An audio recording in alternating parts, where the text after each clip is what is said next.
Yeah, Nightbeat Media, we in here. We living the dream, turning my dream to reality. Young entrepreneurs determine their own salaries. Yeah, they try to hold us back, but I'ma let you know we ain't waiting for a welcome in. We kick in the dough. Yeah, live the dream. You know we live in the dream. Ain't no limits to our vision. Nightbeat, that's the team. Ayy, live the dream. You know we live in the dream. Ain't no limits to our vision. Nightbeat, that's the team. Hold up.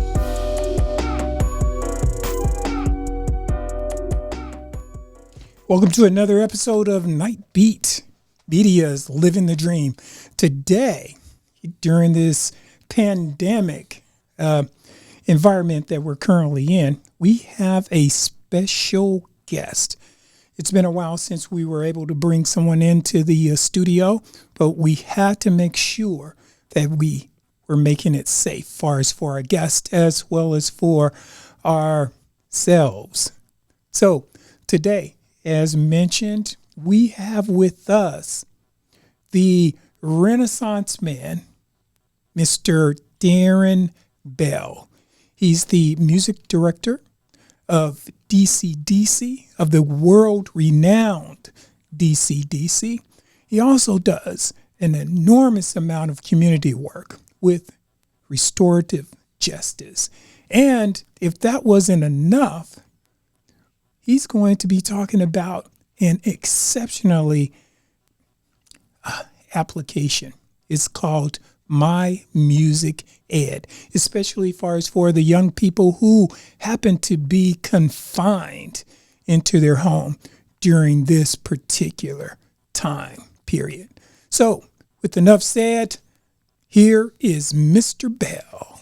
Hey, Greg, how are you? It's just such an honor to be a part of the podcast, and I'm here to share, and more importantly, I'm here to even support Nightbeat. So, hey, let's take off. Okay.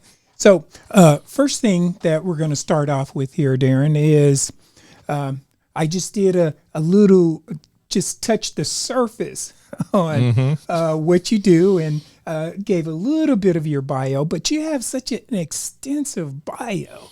So what we always do is tell our audience about yourself. Well, being a Daytonian and a proud graduate of Dayton Public Schools, and of course I went off to college for criminal justice and also audio and video engineering. And with that being said, you know, having a diverse background and being introduced to different, just careers, over my time here in the city and being from the city, it's been a blessing to be able to focus on my own gifts and talents, and to bring it closer to home is finding my purpose and my purpose-driven work. And what that ended up being was a combination of three different careers. One, taking my criminal justice side in those studies and integrating that in with an educational component centered around social emotional learning, calming down techniques, restorative practices. And then, of course, there's up under all that is my music side. So to keep it plain and simple, I ended up developing this app called My Music Ed, which is an integration of all three components. And what that looks like is, if I think about the span of my career, the three areas I was introduced to originally just for employment purposes. You want to be a working professional, but when you integrate these different genres of music combined with social emotional learning, combined with just wanting to be a good citizen, ended up coming up with a curriculum that models relationship building using the arts, using therapeutic services, and a cool way to connect with young people and also educators. One of the things that over the summer, while we were shut down all over the place, one of the things that you were doing, and that was you were teaching online. Tell us how you adapted to that. With modern technology today, and with applications such as Google Class or Zoom and more, to be able to take a curriculum and come up with an interactive, engaging method of working with staff, for some companies, or students, whether it be a summer program or after school program, working in a virtual environment. Initially started out as a challenge, but only because it was different. But it didn't take long to adapt to a different way of delivering a model of a program, which once again, we ended up calling My Music Ed. So the music, we connect with music, but what's integrated in there are other practices of building relationships. One of the things that I would like, and our viewers are probably wondering as well, and that is, how did you get started as far as in music? I'll go back to what my parents and grandparents told me, and that they said at the age of 1, I was in my grandparents' house, and they had a music room, with a piano, drums, bass. I have one side of my family that was very musical, another side of my family that was very industrial. So on the musical side, they said I was crawling around on the floor, and there was a Hammond B3 organ in the music room of my grandparents' house. And I crawled up under the organ. And if anybody knows about that good church or jazz Hammond B3 organ, I was crawling amongst the pedals. And of course, those are the bass sounds. And what I was told was, as soon as I was walking on the pedals and heard the notes coming from it, I got bit by the bug of loving music right there in the moment. And from that point on, I just began to, from what I was told, have an interest in music. So by the age of 5, I was already playing in church. There's the youth choir, the youth band. Of course, I was playing for the children. But when it really got serious was at the age of 14. I was playing at New Hope Missionary Baptist Church on Hoover. It used to be back in the day in Little Dude's Nursery, it was called, going back a long time. However, the conductor, music director of the Dayton Philharmonic Orchestra at that time, by the name of Isaiah Jackson, had visited our church, and we, being the youth choir, and I was one of the musicians, obviously, with the youth choir, were selected to have 4 or 5 songs that were written by our music director at the time, Renell Hobbs, that were, he had a composer composed the original compositions. Now, mind you, we were already writing as teenagers, but we ended up performing with the Dayton Philharmonic Orchestra. But Mr. Jackson took me under his wings, and he mentored me for a couple of years, along through my parents, permission and them being involved. And I ended up, imagine, if you will, as a teenager, not only being introduced to the orchestra, but also having the experience of working with writing original music and also performing with the orchestra. Now, back in the day, it was at the Memorial Hall where where it took place now. But fast forwarding, just being exposed and the mentoring and the social emotional learning at that age is what put me on a path to what I'm doing today. So if I look at it full circle, Greg, I'm doing now what was, for young people and educators, what was done for me, except we're doing it with technology, but most importantly, having a platform and opportunity for those that can participate to have the opportunity to express themselves, tap into their own gifts and talents, and also being mentored through the process, whether that be life skills, whether that be business skills, but more importantly, whatever it takes to obtain the best education as possible and build strong relationships. Now, that's amazing right there. One thing that strikes me as different, and that is today in schools, there's no longer music classes that students are able to go to in some of the traditional high schools or in some of the traditional schools. That's something that you were able to do. Now, most musicians, and I don't want to categorize everyone, but most musicians choose to go out on their career and work that, versus while you do perform as a professional musician, but you tend to spend an awful lot of time giving back far as to the students. So I said all of that to get to why did you decide to pursue education? Very, very, very good question. And it all starts with, it was my 8th grade year in middle school. And, of course, I'm around the neighborhood musicians. I'm playing in a garage band, but that high school year was coming, at the time. So this is when it really got serious and a reality life check came along. And what that was I had the opportunity my freshman year to audition for the high school band. And of course I go to the audition, mind you, I've been playing in church at the time since the age of 5, and drums, which even though people see me on multiple instruments, drums is my foundation. That's my main instrument.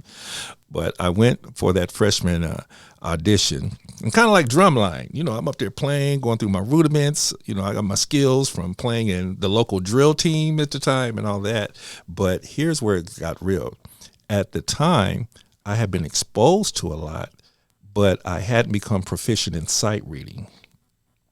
And because I wasn't able to sight read fluent enough to pass an audition, that feeling I remember like yesterday. The good thing about that was my mother was able to pivot me to another high school where I was able to get music theory.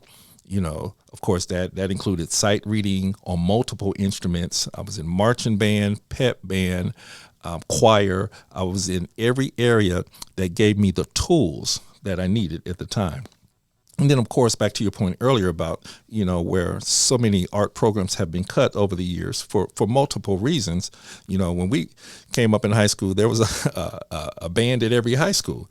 That looks a little different now. But instead of pointing fingers, what I decided to do was to come up with some type of innovative solution and opportunity, because I said, I went through something that actually pushed me, instead of complaining about it and becoming sorrowful about it. I said I wanted to do something about it.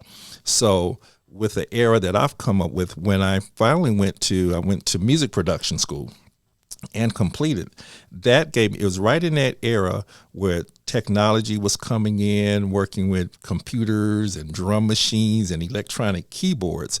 But I had got that education right on time, where my creative side said, hey, what about other musicians or other vocalists that may have to, audition, and maybe they didn't get the formal training, or maybe the music wasn't offered.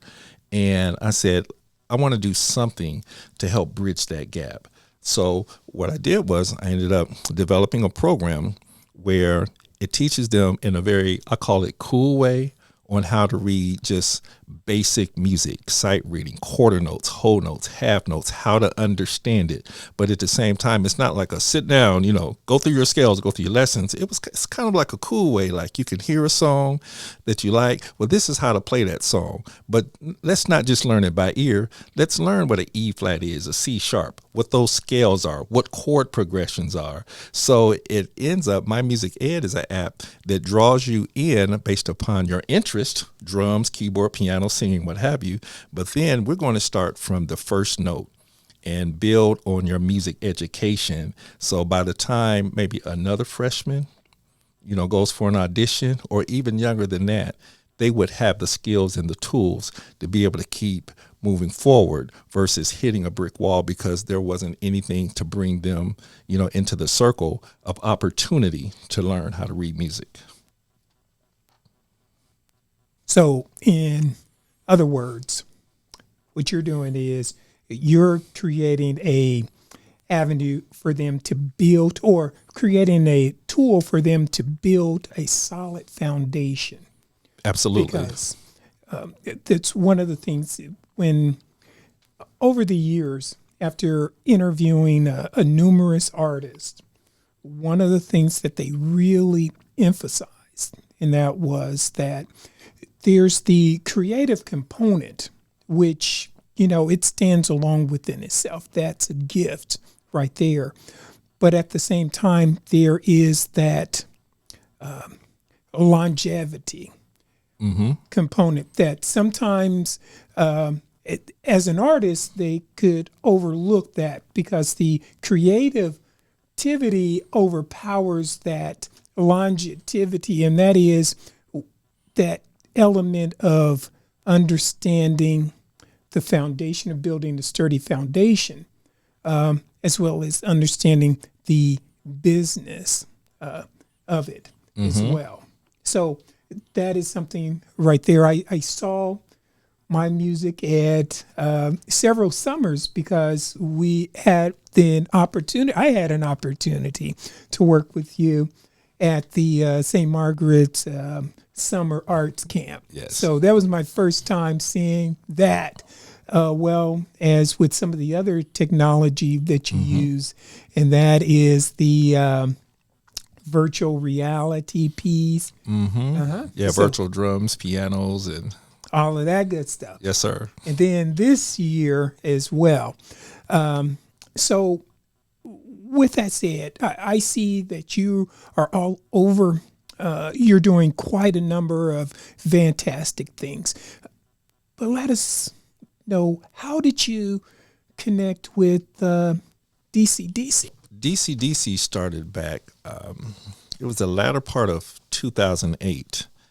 And I was approached, by the executive director on being part of the 2009 series, and that was just to help out, fill in and be a part of the In the Spirit Of annual gospel worship production with the dance company. And it's a big community give back where they take voices from the community, from all over the community, where they get the opportunity to learn songs and actually sing, be the voice, and also the music behind the dancers, in a full production setting. And so it was only supposed to be a one-time run. I was going to, teach my few selections, get the band together, and compose, some arrangements around the dancers, and then we run the production, and that's it. Well, lo and behold, after the 2009 version of In the Spirit Of had ran for that weekend, we were soon approached about it being a part of a tour, which was called Highest Praised. And what Highest Praise was a tour that started from deep Mississippi.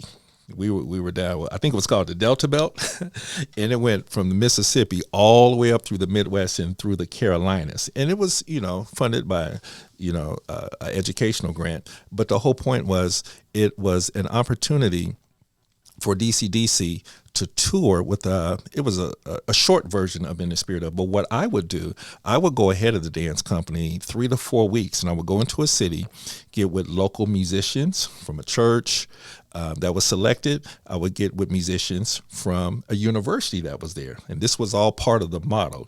And it was like working with professional musicians, some that have deep studies in it, but it was bringing community together. That's what I loved about this tour. And in the same way with the voices, we were using community voices, state to state, city to city. We were using voices from university students that were, learning and seasoned in sight reading and things of that nature. But once again, relationships and bringing community together. So 2009 rose into 2010. Here I am going 3 to 4 weeks ahead of the dance company, going state to state, city to city on the Highest Praise Tour, teaching songs. And it was only like 4 or 5 selections. It was a short run, not like the 2-hour production that we would do here in Dayton.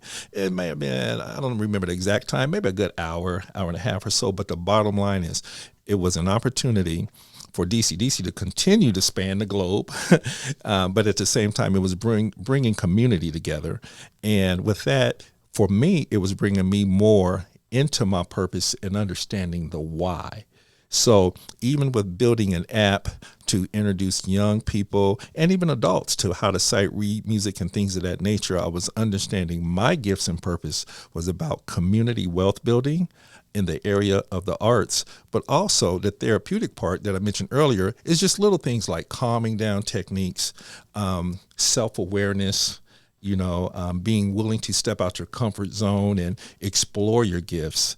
And where someone would easily come to me and be like, hey, this should be a music program. For me, the vision I got was I'm about community wealth building, and we have to plant seeds, continue to nourish them, and stay a part of the process. Not a one-stop, talent show stop, or, hey, I want to tell you what you can do in the business. No, if we introduce something to you, we want to stick with you along the journey and continue to help you to build your interest, your career, but do what's inside you.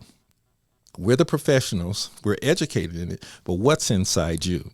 And that's what I got actually from Isaiah Jackson. Even though he was over the orchestra, he gave me the opportunity to play with the orchestra.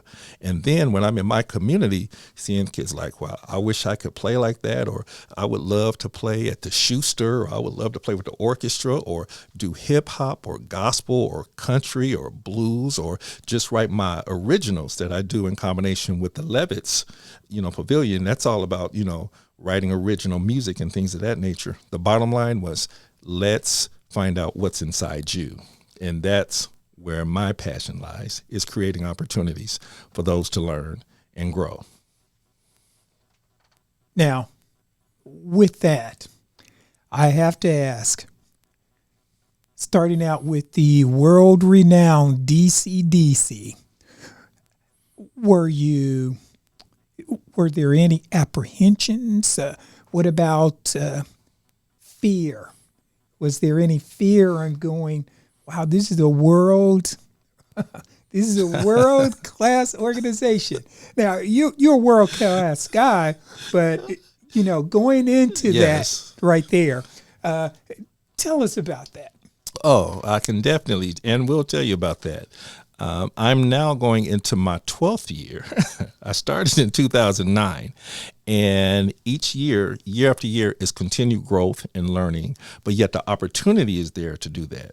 But going in, I remember 2009 like yesterday. Here's the opportunity to score, compose, be the A director, a part of the contemporary dance company. But the one thing I had to learn is how to think like a dancer. Totally opposite from a musician. I'll give you a good example. I would say, hey, we're going to count in 1, 2, 3, 4, and we go into the song. But 1, 2, 3, 4 for them could be a jump, a spin, a drop down, open arms, and I'm like, wow, what are you counting? And they're like, well, no, we have that in that 4 count. And I'm like, oh my goodness. But this was the best advice I had gotten from one of the lead dancers early on that would help me. And I try and stay very approachable, because that's big. And once again, relationship building.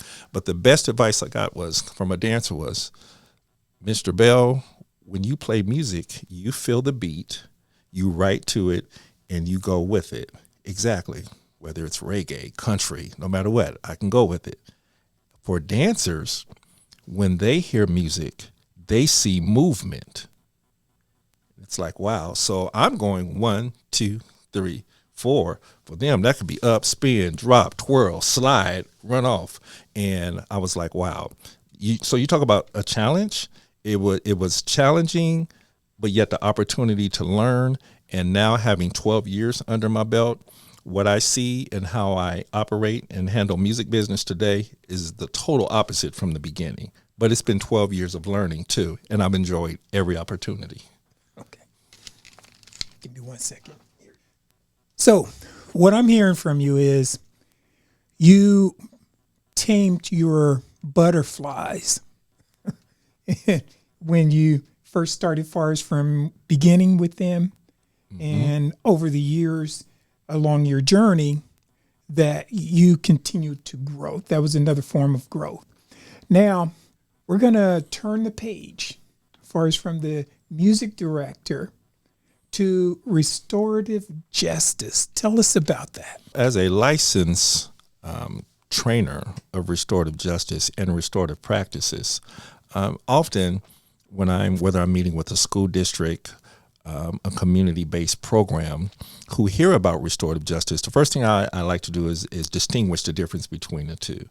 And it's all centered around having circle conversations. And it goes like this. When it comes to restorative justice, that's means something has happened, a suspension, an expulsion, maybe a theft or something has happened with this individual. And what we want to do is take a non-punitive approach to get to the why. And usually we get there by circle conversations. Now the training comes in is what type of circle is it? Is it an intervention circle? Is it a mediation circle? Or maybe it's something positive. It doesn't have to be something negative, but it's all about relationship building and how to have safe conversations to get to the why. Sometimes, on a serious side, maybe let's say a student stole something from someone else and we want to get to the why. A lot of times it's not hard to get to the why, but can we repair the relationships? And that has to come from both sides. Sometimes that could come from a pre-conference, let's meet with both sides. Well, what do you want? Well, maybe you want a letter of apology, and the other person may want the opportunity to say, I'm sorry. But we want to be able to hopefully repair, the harm or the damage that have been done, and to restore relationships back to the good. Restorative practices is a focus on prevention. How can we prevent some things happening? So that could be things like anti-bullying posters on the wall. It could be having positive circle conversations to be able to talk about some things early. Well, hey, someone's making me feel bad, or I feel this way about certain things. Everything doesn't have to be centered around negative actions or activities. It's always taking a positive approach for positive outcomes. But sometimes we can't get to the positive side until we deal with some things that have happened. And if there's been an infraction or something that has happened with a relationship, hopefully we can repair that. Sometimes that takes time. Sometimes it's in the moment. But restorative practices, something has happened with restorative practices, but we want to prevent them from happening again. Restorative justice, something has happened and a decision has been made. Maybe it could be, a youth going to juvenile detention. Maybe it could be suspensions out of schools. Something has happened, something has been done, but we still want to get to the why, but we don't want to finger point.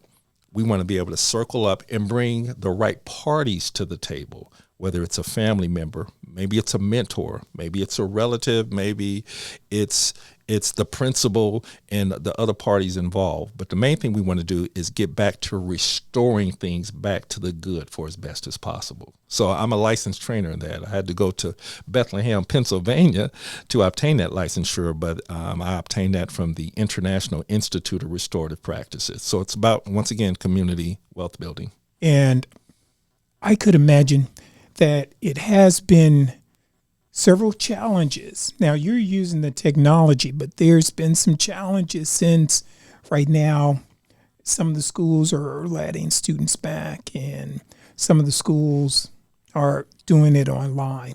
Tell us, I know you told us about My Music Ed, as far as how you continue to engage and connect as far as with students in that respect.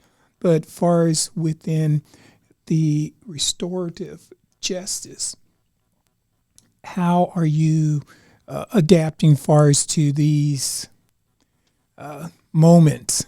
Great question. And once again, with My Music Ed, I mentioned earlier, it's a integration of three different practices. One, there's the restorative practices. Keeping it simple, it's being able to, first of all, circle up and have conversations. Number two, well, then where do the arts come in? Well, being a professional musician, composer, producer, that's what I use to connect. So you have now this safe circle space for conversation, but maybe before we get into, well, hey, Johnny, why did you fight today? Or Sarah, why did you steal that? Before, in restorative justice, before we get to that, maybe it's, what's your favorite instrument? It's like, huh? Oh, you like the drums. Okay. Next, everyone in the circle is like, oh, okay. Well, I thought we were going to talk about that. No, we're going to get to the why. But right now, I want to connect with you. I want you to be able to relax a little bit. Maybe you like piano. Maybe you like to sing. Maybe it's dancing. Maybe you like to draw. So once again, now we've integrated the arts along with having a conversation in a safe space. And then overall, the practices, what does that look like? Well, what it looks like is an opportunity, whether it's in the classroom, in a hallway, or it's Restorative Practices, a prevention circle where we just open up with our gifts and talents. And then we talk about what we hear. Maybe the conversation today, the topic is on bullying prevention. Or maybe it's, hey, today's circle, we're going to bring an item from home that just makes you feel happy. It's really all about connecting people in a safe space to converse. I happen to do it with music and the arts. Someone else, it could be automotive. Somebody else could be doing, well, hey, we're going to have circles. We want to talk about how to build a better school climate. But guess what? My specialty is cooking. So I want to talk about how to bake cookies and things of that nature. But you kind of get the whole concept. It's these different tools integrated together to create safe conversations, but at the same time, maybe finding out what gifts are in that person too. Because if they don't open up, how can you really get to the why unless somebody feels comfortable and safe, having an honest conversation? So what I hear is that you have collaborative partners that you're Correct. working with, as far Correct. as in different areas. So it doesn't necessarily have to be where the child is interested in music, but they could have a variety of other interests, and you try to connect those as far as with that child. Absolutely. Okay. Now, the next thing is, what about parents? Because, in order to, it's kind of like project management. In order for us to really get the whole organization in on it, which is the family, you have to have buy-in as far as from some of the other stakeholders. And who's more of a stakeholder than the parent? That's right. Another great question, and for clarity. So where parents come in is usually, let's say if we're working with a youth group, we're in a space having conversations about music, about, how to rake the leaves or how to mop the floor. You get all these different life skill things going on. Then it's like, well, hey, we want to address some other areas of concern. Then you cover those areas. Hey, we want to talk about what makes you feel good, where you want to be in the future. We cover those things. But then to your point, the parents, well, then how do you connect them? There's something called, in the circle conversation, home links. Or maybe after we have a conversation on what makes you happy, or maybe they may have a sheet that they can take home and say, well, hey, when you get home, maybe ask your mom or your grandparent or your uncle or whoever you reside with at home with and say, hey, go find out one thing that makes them happy. Well, all of a sudden, well, what kind of assignment is this? Well, hey, now we laughing. And so those home links where they go home and share some tools they're being given, in relationship building or just conversations. And they begin to bring things back to the table. Now, mind you, there are a plethora of topics that can be covered. But the core part of restorative practices is taking a non-punitive approach to get to the why in hopes to repair anything that has gone wrong, but more importantly, continuing to build relationships. Now, mind you, once this begins to happen with one student or some kids that are in a singing group together or on a football team or something, once you get this momentum going, then there, with time, becomes a paradigm shift of what begins to happen. All of a sudden, you have them, oh, well, we can talk about this. A lot of times, young people just need the tools on how to communicate certain things or given other options, maybe beyond what they know themselves. Because everybody's different. Everyone has different skill levels. But if we can sit together and just cover some topics, from good to bad, and everything doesn't have to be bad focused. It can be great things. A lot of times the good outweighs the bad, but the bad might get the attention. So what we want to do is continue to stay restorative, and that makes it really cool. For someone who's out there interested in knowing more about your organization, how can they find out? Where do they need to go? To contact us, it's real easy. We have two websites. If you want to look at what we do musically, as far as our My Music Ed website, it's real easy. You go to www.mymusiced.com. Our mission statement is there. Our vision statement is there. There's a video clip there of what it looks like. And what I love about it is it's a site where you can play piano, you can play drums, and you don't have to be a musician. because it's not about the music being used as a class. It's a tool that's used to get just those that use it to open up and have conversations. So, you go to mymusiced.com, and then for the restorative justice or restorative practices, you just go to www.restorativejusticesarts.com. And there you can see how we work with young people on just relationship building, how to be a better student, and more importantly, maybe what you're doing great already and expounding on that. I always let them know that life happens. We all get hit with it in all different kind of forms. But at the end of the day, there are so many great things that go on that sometimes they don't even get recognized. And that's about staying restorative. Things can go wrong, but let's see what we can do to restore it, get to the why so we can prevent it from happening and, again, hopefully, and then keep moving forward and then maybe becoming a peer leader for someone else. And when you get that paradigm shift happening, it can change the whole culture of a building, of a program, of groups that get together, because we're now communicating better because we've been equipped and given an opportunity to get the tools. Well, that was very insightful, Deron. Yes, sir. Now, I'm going to kind of move ahead here because we're kind of running on time here. But the other thing, and that is something I happened to see recently, and that is you and your band. It did a show. Yes. With Central State University. Yes, their first virtual homecoming, Central State's first virtual homecoming. And that was an honor to do because I've been working with Central State for many, many years. The radio station has supported me for many, many years with radio play of my music. But this first virtual year ended up being totally awesome.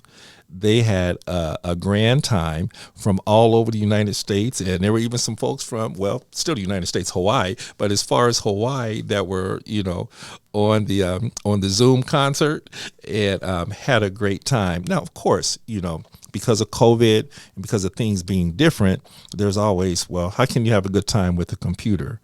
But when you get a few minutes to see the good time that we had, you will know when it comes to the virtual world, it's just doing things a little bit different. But when you really think about it, imagine, if you will, when you're watching a concert on TV, it's really not too different. It's just more focus on it now. It used to be like pay-per-view or somebody live's going to be on TV or on your favorite YouTube channel, what have you. It's just more of it. That's all. It's the trend that's in place now. But the thing is, think about it. We are 20 years into the 21st century. So much technology is out here. It's just a new time. I mean, imagine we started with the albums, the 33 and the thirds, 45s to cassettes, and then somewhere along came some CDs. Nah, I didn't forget the 8-track tapes. Okay, and then. And then, reel to reel, and then CDs, and then VHS and things of that nature. We're just in a different time with different tools. But one thing that hasn't changed is creating music or the arts, period. Whether it's drawing, whether it's painting, it's the artistic side of all of us from the heart. It's just a different way of doing it because time, things have moved on, But guess what? You go in the studio, whether it was the 8-track days all the way now to virtual concerts, we still need a microphone. We still want to see a drum set. Some of the tools are still the same. So a lot of times we just have to broaden our horizons and go, hey, a good song is a good song. Good music is good music. But at the end of the day, let's keep on building good community. That is so true, my friend. That is yes, sir. so true. And that's one of the things that you had touched on, and that is how we continue to evolve far as a society. Is one of the things I was talking to someone else about, and that is that at one point we thought holograms were absurd, but eventually that's one of those things that are happening now far as with some artists. They are doing concerts. They were doing concerts as far as with holograms. So, as you were mentioning, that is, you can look at your computer and you can get engaged and still have a good time. Because if you're at home, far as with your loved ones, hey, you turn on that music and it starts coming out of those speakers. Yes, sir. Then all of a sudden, it takes on a life of its own right there. So you don't have to be in a crowded hall in order to have a good time. That's right. And, one of the things I love about what you just said is, I don't shun away any style of music or any format of music, because I could be having a conversation with one of my seasoned relatives and be like, hey, well, you remember I had that on 8-track and we had 4 tracks to choose from. And then I can turn around and be talking to this teenager that, hey, Mr. Bell, I just downloaded that music from the cloud. And guess what? It's still about the music. Now, we come from a city that is just legendary, that is innovative. But guess what? We need to support our young people in the era of technology, in the creative space, and the tools that they have to continue to create new music, to create new legendary music, but more importantly, to continue to build them up, because it's a different time. And for myself, I understand some of them call it old school, and then there's new school. We have the analog equipment. You just plug up and you play the live instruments. And then I can go to a laptop and do the same thing with it all right there just by a click of a mouse. But the thing is the one thing I make sure I'm intentional about is when it comes to wherever an individual is within themselves that attracts them to want to do better, or what skill level they have, that's where we start from. I could easily go, well, back in the 80s, I was taught how to do it like this. But yet it's 2020. Right. And they do a little bit different. But the thing is, it's use your tools. And if someone doesn't know how to use the tools, today with technology, just ask someone. But the one thing I don't do is discourage anyone, because we never know who our next superstar will be, especially from the Dayton area. But ultimately, guess what? They're all stars because they are somebody. Exactly. Well, Deron, we're going to wrap this up right here. This is an amazing time, my friend. And I can't say how excited I was that you agreed for us to come on this podcast and share with us for us this very valuable information. That's one of the things that I often tell people, and that is that we have within our area a trove of jewels, of treasures, that are there. It's like a university of information as far as with the individuals, and it's something that you alluded to, and that is asking someone, because you'll be surprised how eager people are there to help you. So in closing, I want to ask you, Deron, what suggestions or advice that you would give our viewing audience out there as it relates to music or work with youth or community? The first thing I would say is focus on communication. That's the first thing. Be willing to, and this is part of the restorative practices process, where everyone has an equal voice. And if someone is communicating something that looks a little different, especially to your point in music, we can circle up with musicians and vocalists from different eras, different genres of music. But the main thing is having a safe space, a respectful space, and a space where everyone has an honest voice, but be willing to receive and hear out where one's at. So then we can get them tools and equip them with what's ever in the gap that they don't have. A perfect example. I could work with someone that say, well, hey, man, I just want that old school sound, the real piano, the real drums swinging, kind of nice and jazzy.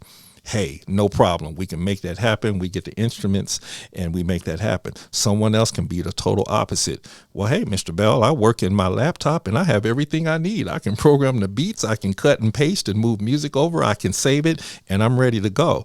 But this is what's in the gap for clarity. What's in the gap is, okay, with today's technology, you can finish music real fast. You can record real fast. But have you been developed as an artist? Do you know about copyright? Do you know about publishing?